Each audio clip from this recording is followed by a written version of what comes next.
warfare systems. Bangladesh ময়মনসিংহের গৌরীপুর উপজেলার ডৌহাখলার যুবক ইয়াসিন শেখের ছোট থেকেই স্বপ্ন ছিল সেনাবাহিনীতে চাকরি করার। নানা চেষ্টায় দেশে সে স্বপ্ন পূরণ না হলেও তার স্বপ্ন পূরণ হয় রাশিয়ার সেনাবাহিনীতে যোগ দেওয়ার মাধ্যমে।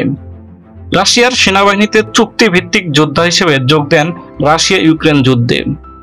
যুদ্ধ চলাকালীন ইউক্রেনের মিসাইল হামলায় থেমে গেল ইয়াসিনের সে স্বপ্নের যাত্রা। গত 27 মার্চ ইউক্রেনের যুদ্ধরত অবস্থায় নিহত হন ইয়াসিন শেখ। 27 মার্চ ইয়াসিন মারা গেলেও তার পরিবারের লোকজন জানতে পারে ঈদের পরের দিন, তার মানে প্রায় 3 দিন পরে। এই তথ্য জানায় রাশিয়ায় থাকা ইয়াসিনের বন্ধু মেহেদি। মৃত্যুর খবর জানার পর থেকেই ইয়াসিনের পরিবারে চলছে শোকের মাতম। এলাকায় নেমে এসেছে শোকের ছায়া।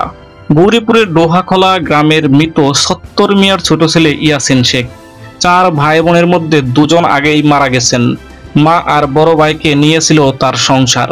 বড় ভাই ব্যবসায়ী রুহুল আমিন তার পড়াশোনা ও বিদেশ যাত্রা খরচ বহন করেন।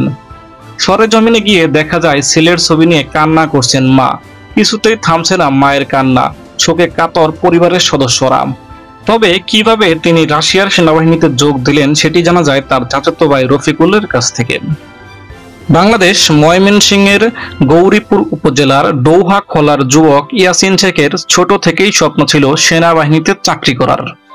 নানা চেষ্টায় দেশে সে স্বপ্ন পূরণ না হলেও তার স্বপ্ন পূরণ হয় রাশিয়ার সেনাবাহিনীতে যোগ দেওয়ার মাধ্যমে। রাশিয়ার সেনাবাহিনীতে চুক্তিভিত্তিক যোদ্ধা হিসেবে যোগ দেন রাশিয়া ইউক্রেন যুদ্ধে। যুদ্ধ চলাকালীন ইউক্রেনের মিসাইল হামলায় থেমে গেল ইয়াসিনের সে স্বপ্নের যাত্রা। গত 27 মার্চ ইউক্রেনের যুদ্ধরত অবস্থায় নিহত হন ইয়াসিন শেখ। 27 মার্চ ইয়াসিন মারা গেলেও তার পরিবারের লোকজন জানতে পারে ঈদের পরের দিন, তার মানে প্রায় 3 দিন পরে। এই তথ্য জানায় রাশিয়ায় থাকা ইয়াসিনের বন্ধু মেহেদি। মৃত্যুর খবর জানার পর থেকেই ইয়াসিনের পরিবারে চলছে শোকের মাতম। এলাকায় নেমে এসেছে শোকের ছায়া। গৌরীপুরের ডৌহাখলা গ্রামের মৃত 70 মিয়ার ছোট ছেলে ইয়াসিন শেখ।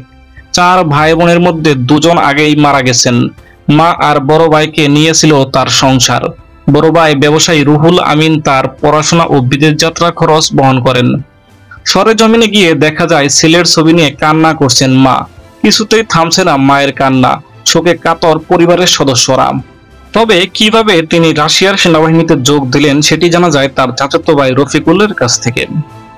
ইয়াসিনের চাচাতো ভাই রফিকুল ইসলাম রবি জানান, রাশিয়ায় যাওয়ার জন্য ঢাকা একটি প্রতিষ্ঠানে রাশিয়ান ভাষা শেখেন ইয়াসিন। পরে বন্ধুর সহায়তায় ইয়াসিন রাশিয়ায় একটি কোম্পানিতে ভালো চাকরি পায়। চাকরি করার